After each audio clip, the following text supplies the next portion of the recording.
So listen, we're going to have a debate and a vote every week in the United States Senate until either this war comes to an end or our Republican colleagues decide to do their constitutional duty.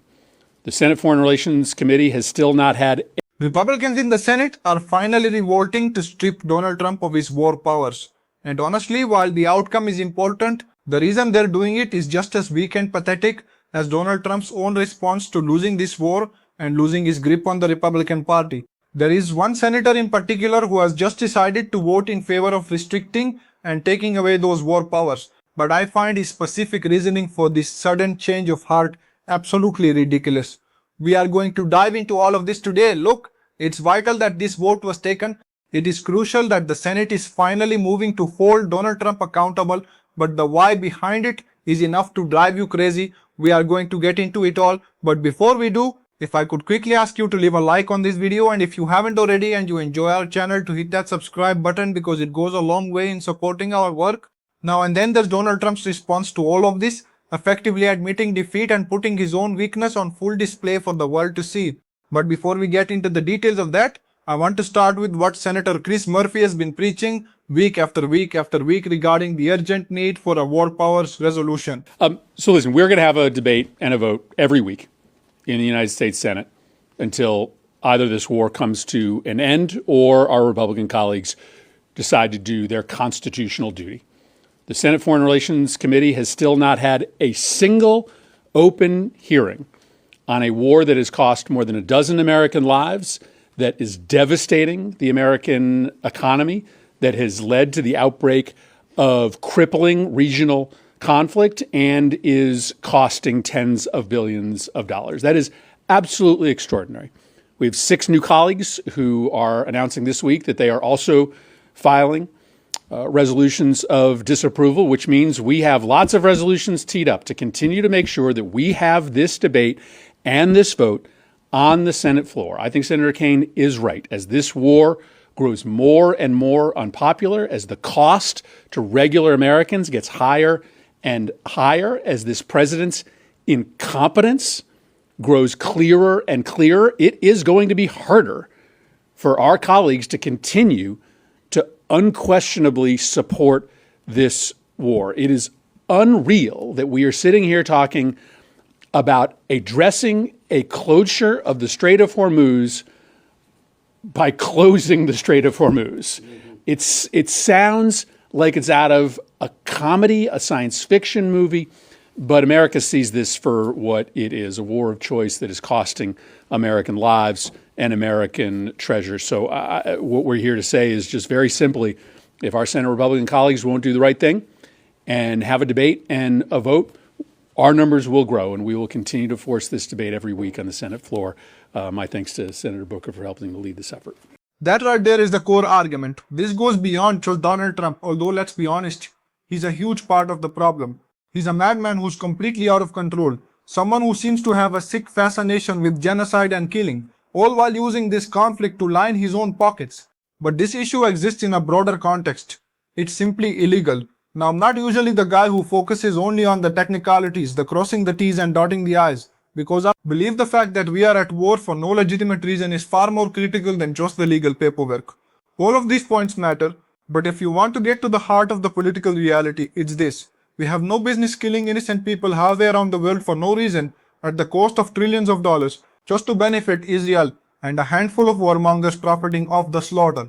That is the real point that needs to be driven home. And again, this isn't just Trump derangement syndrome. It shouldn't be framed that way. This is about the President of the United States openly breaking the law. He does not have the unilateral power to continuously wage an unconstitutional war. Finally, some people are stepping in. A few Republicans, like Rand Paul, have been there. But now Bill Cassidy, who just lost his primary in Louisiana, has suddenly decided to join the team. It's funny how losing a job makes you find your conscience, isn't it? I have a lot of thoughts on this, especially with the Senate now advancing a bill aimed at ending the Iran war, as Cassidy flips his vote post-defeat. The Senate advanced legislation Tuesday that seeks to force Donald Trump to withdraw from the Iran war as a growing number of Republicans defied the president's wishes. Since Trump ordered the attack on Iran at the end of February, Democrats have forced repeated votes on war powers resolutions that would require him to either gain congressional approval for the war or withdraw troops. Republicans had been able to muster the votes to reject those proposals previously, but Louisiana Senator Bill Cassidy, fresh off of a primary election loss in which Trump endorsed his opponent, switched sides to deliver a crucial vote to advance the legislation. The 50-47 vote tally demonstrates the small but crucial number of Republicans voting to halt the war with Iran. The legislation will get a vote on final passage, but the timing was not immediately clear. There were also Republican Senate absences on Tuesday that would be enough to defeat it if those lawmakers maintained their stances on the war. Still, the vote showed how Republicans are increasingly uneasy with a conflict that is in a fragile ceasefire and has caused rising gas prices in the US. Republican Senators Rand Paul of Kentucky, Susan Collins of Maine, and Lisa Murkowski of Alaska had all previously voted for similar war powers resolutions and did so again Tuesday. Cassidy voted, of course, for the legislation for the first time. After his primary election loss last week, Cassidy returned to Washington saying that he was proud of his work to uphold the Constitution and would carefully consider how he voted on several priorities of the Trump administration. So, does carefully consider actually just mean finally doing what you know was right all along? Because what a pathetic move by Bill Cassidy. Honestly, this is just incredibly sad. He's essentially saying, well, now that I'm no longer beholden to Donald Trump, I guess I'll finally vote my conscience. It's an admission that he's been lying with his votes this entire time. He knew this war was a sham and that we had no business being in it. But the second he realized he couldn't win re-election, suddenly he's ready to concede the point. That is completely humiliating for Bill Cassidy. That is your legacy, Bill. That and your vote for RFK Jr. The fact that you lose your primary and immediately wake up proves you deserve zero credit. You're a coward, plain and simple. I'm just embarrassed for these people.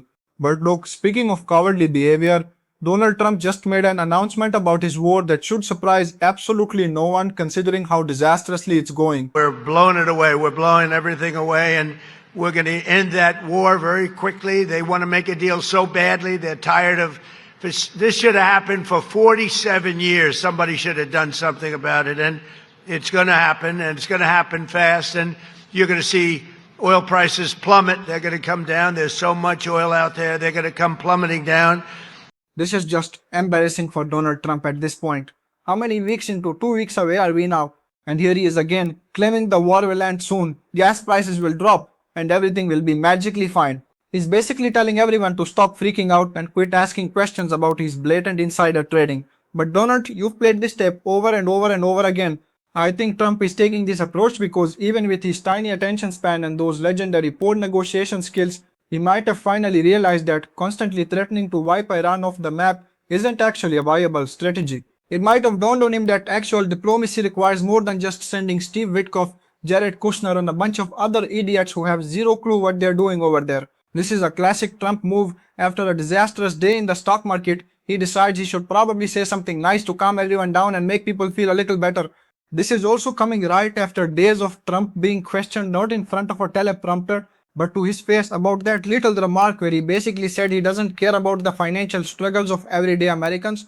Tonight, he's back to the script. The war is ending, prices are coming down, it's all good. See, when he's reading lines fed to him, he cares about your costs. But when Donald Trump is just allowed to be Donald Trump, he doesn't give a damn. His attitude is, why are you even bothering me with this? That is a crucial insight into who he really is, and it's something we have to keep in mind. And look, JD Vance was asked that exact same question today. His response, not a bit better. But just to follow up on the war, you last week denied that the president said he was not taking Americans' financial situations into consideration when he's making decisions on the Iran war. He was asked about that again. He stood by it, called it a perfect statement, and said he would make it again. Do you believe that Americans' financial situations should be taken into consideration when you're making decisions as an administration about the war? See, Caitlin, what you did is you misrepresented the question that I was asked, and then you misrepresented the answer that I gave. What I said is that a question that was asked where the president allegedly said that he didn't care about Americans' financial situations. He never said that. What he said is that it was totally taken out of context. What he said is that when he is negotiating with the Iranians, he's focused on the national security objectives that he's trying to achieve. Of course, the president has a mandate to be focused on a number of things. And I guarantee you every single day, I have conversations with him about it. Every single day, he's worried about his fellow Americans. He wants them to be prosperous. He wants them to thrive. He wants them to have good jobs. That's why we've done the things and taken the steps that we've taken in order to create record job growth, in order to create record wage growth, in order to induce trillions of dollars of new investment into our country. That's because he cares about that stuff. What he also said is that when he's talking to the Iranians, he's talking to the Iranians about questions, of course, of national security, like their nuclear program. You could hold two thoughts in your head at the same time, that the president cares about financial security for Americans, but also when he's negotiating with the Iranians, he's talking about the issues that are germane to the concerns of that particular conflict. Now, what I find truly hilarious here is that JD Vance claims this is a mischaracterization by Caitlin Collins. But if you saw the video we covered earlier from this same press briefing, Vance actually got angry at a reporter for providing too much context. So which is it, JD? Do you want less context? Do you want more? The truth is, JD Vance simply doesn't want to be asked any real questions at all. The man is so completely sourceless and charmless. Honestly, listening to him speak is an absolute affront to the senses. But he's just as deep in this mess as anyone else, desperately trying to squirm his way out of accountability. He doesn't actually care about Donald Trump or this administration. He's just terrified that these clips are going to haunt him when he inevitably tries to run for the Republican nomination himself. And speaking of future runs, Thomas Massie was getting 2,028 inches cheers and chants from his crowd tonight. Think about that. Thomas Massie lost his re-election tonight because the Epstein class, the Israel First crowd, and the Trump loyalists were furious that he helped expose the files and opposed this genocidal war on Iran. To me, Massie's stand sounds like exactly where a lot of Americans are right now. He stood for something and he was taken down by the flood of dark money in our politics. That is the complete opposite of the JD Vance story. A man who is wholly owned and funded by Peter Thiel. When you put those two figures side by side, I really don't like JD's odds in the long run, especially if he has to face someone like Massie. That is something we are going to be watching very closely, and I suspect JD Vance is going to be wrestling with a lot of these failures tonight while Lucia keeps her distance. We are going to continue to cover all of this on the show. If you want to support this work, as always, please hit that subscribe button and leave a like on this video. If you've stuck around until the very end, drop a blue heart in the comments so I know you're with us. Keep on fighting, y'all. Don't let them silence you. And until next time, I'm Liam Prescott and I'll see you in the next one.